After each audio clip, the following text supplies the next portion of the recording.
Hey guys, it's Jake from Wani, and I am here with Logan Mader of Once Human. Logan, man, how you going? I'm good. How you going? Yeah, really good, thanks. So we're here to talk about Once Human coming down to Australia for their first ever tour down here. So how does it feel to finally be bringing the band down under? It feels great, mate.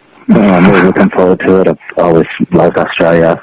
I've only been there now 3 or 4 times. I was lucky that I got to tour there with Machine Head a long time ago. And I fell in love with the country at first sight. And then, so I'm really looking forward to this tour, to bring Once Human there, to bring the guys over and bring Lauren, our singer, home. And she is a citizen of Australia and spent half her life there. Yeah. And she loves the country as well.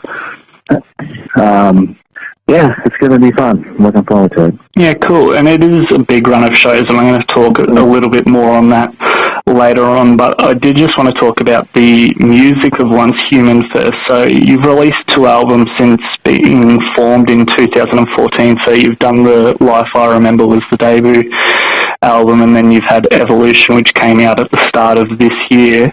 The reception for both of those has been very favourable, with a lot of critics, I guess, making specific mention of the chemistry between yourself and Lauren. So did you expect these first 2 albums to have the impact that they've had?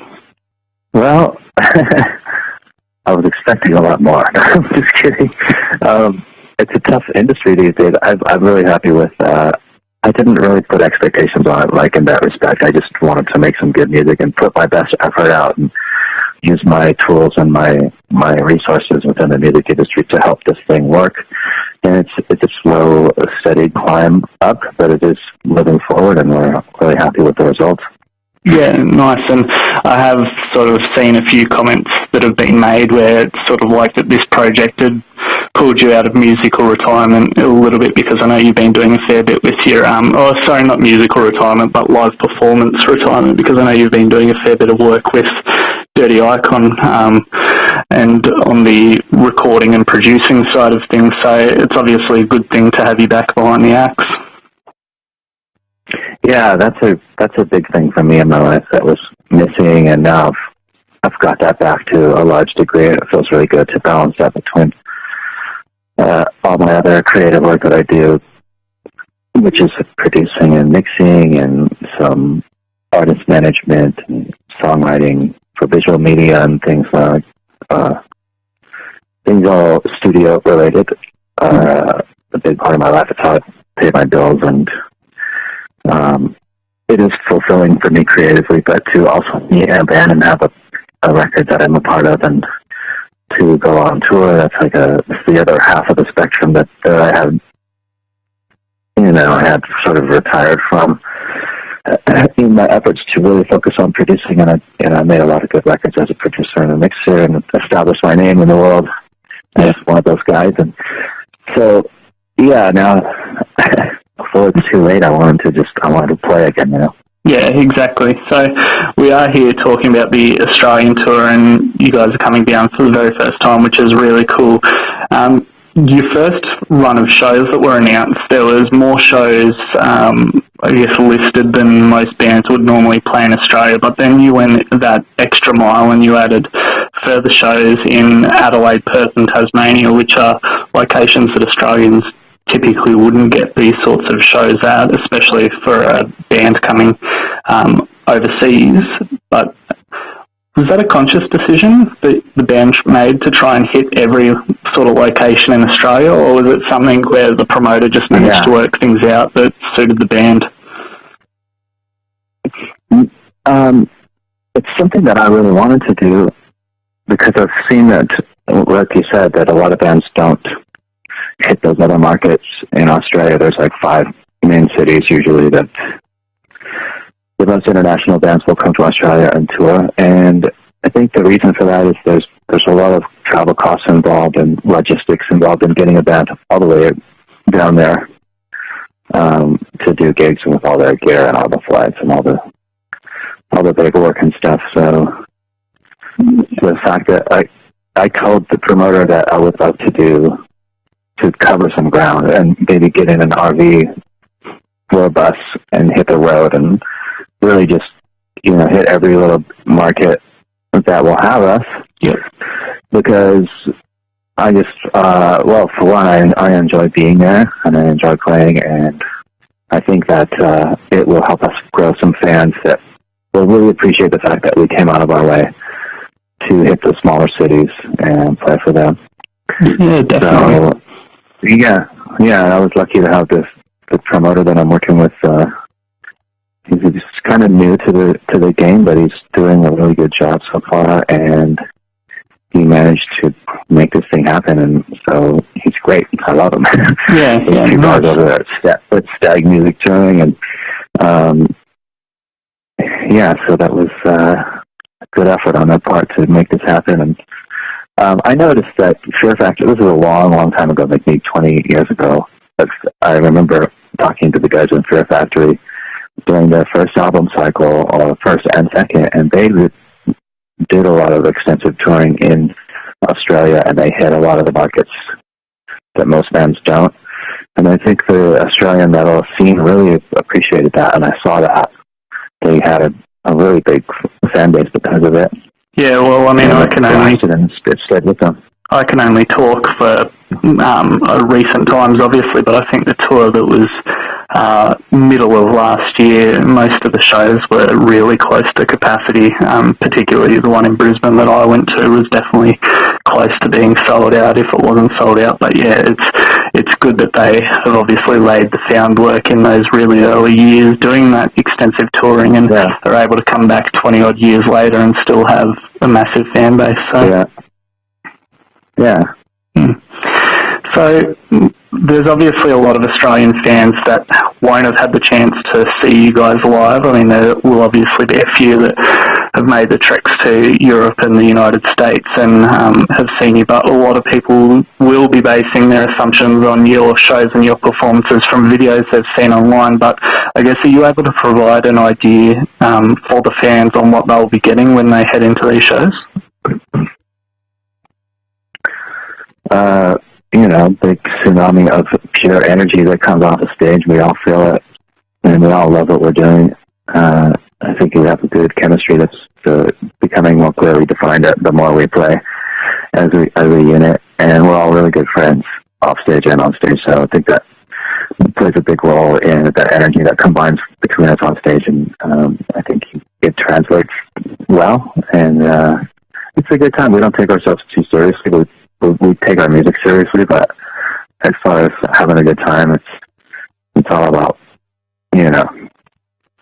playing and having fun, and we like to interact with the fans at any given moment during the day, and it's nice to connect with the people that are appreciating our music and give them some time to hang out and have a beer and take pictures whatever they want.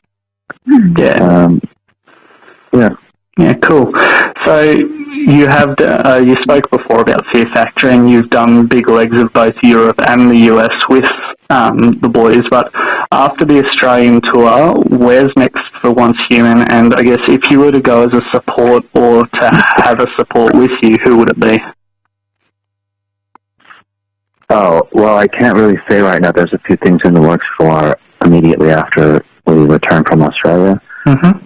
So we are going to stay busy the rest of the year, and I hope to announce all this good stuff soon, definitely before we get to Australia. But as of now, not allowed to say that. But we do have a new booking agent internationally, and then I started to partner up on management duties for international work with another company, a more established company. I've done all the work for that on my own here, and I still do it in America with one other guy. But we have an expanded team of people helping us now, which is feeling good. And that's a new relationship that just started, and they're already bringing a lot of good opportunities. So stay tuned for that. Yeah, nice. Now, we obviously spoke very briefly earlier about you touring down in Australia as part of Machine Head, and it has been almost 20 years since your departure from the band. But I do want to, I guess, touch on a little bit. There were some recent comments made by your former bandmate Rob Flynn that metal has become a bit boring. What are your thoughts on that? I never heard that. That's news to me, mate. it was only in the last couple of days, so it's very recent. But yeah, it was along the lines of like metal's become boring. We're still singing about the same things we were singing about 20 years ago, along those lines. I don't know. It's still fresh to me, and there's still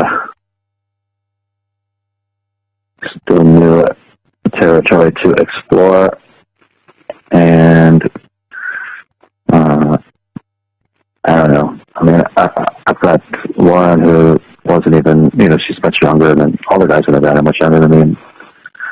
Metal's not boring to them. It's still the thing that inspires them to want to be a musician. And it's not boring to me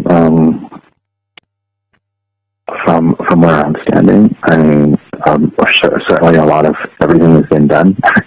And there's an oversaturation of music to choose from, so maybe it takes a bit more effort to find a band that really inspires you, or that you feel it's like bringing something fresh and new. But they are out there and they come. Cool. It's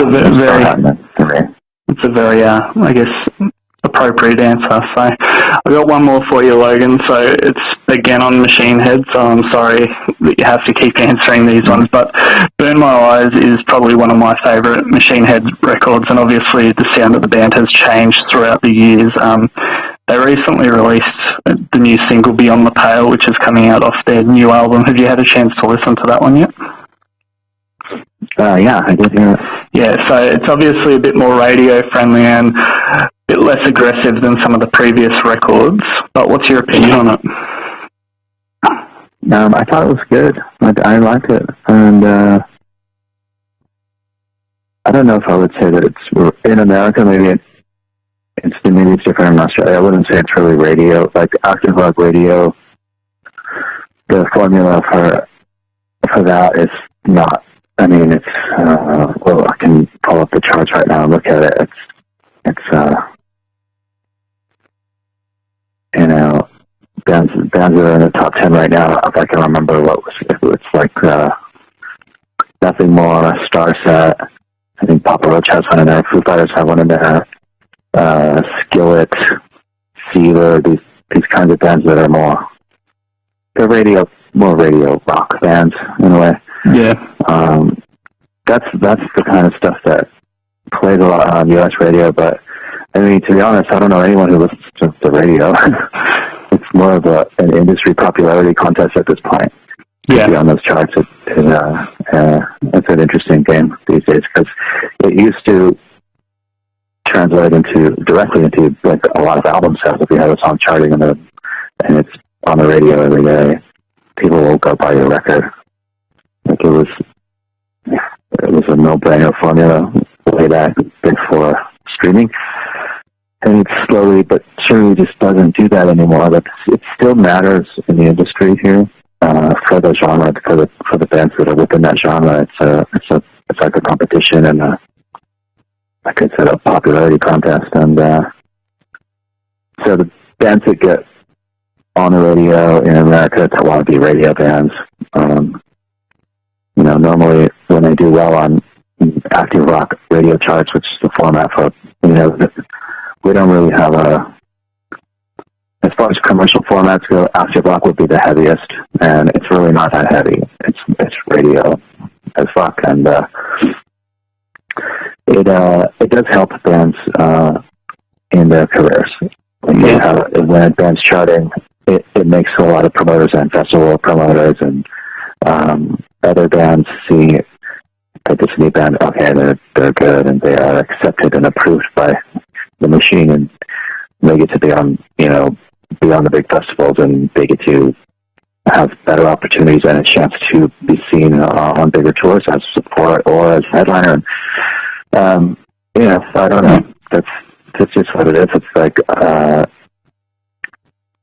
I don't know. Yeah, I do like that's... the Machine Head song. I don't know. Yeah. Thanks so much, Logan. It's been great having the chat this morning. Once Human's coming out to Australia early 2018, so everyone make sure that you check them out. There's a bucket load of dates, so I think you're down here for almost a month, aren't you, with dates back and forth. Yeah. So, yeah, make sure you try and get out to one of those shows if you can. But, yeah, Logan, once again, thanks for your time this morning. Thank you. Talk to you soon. All right. See ya. Take care. Bye. Bye.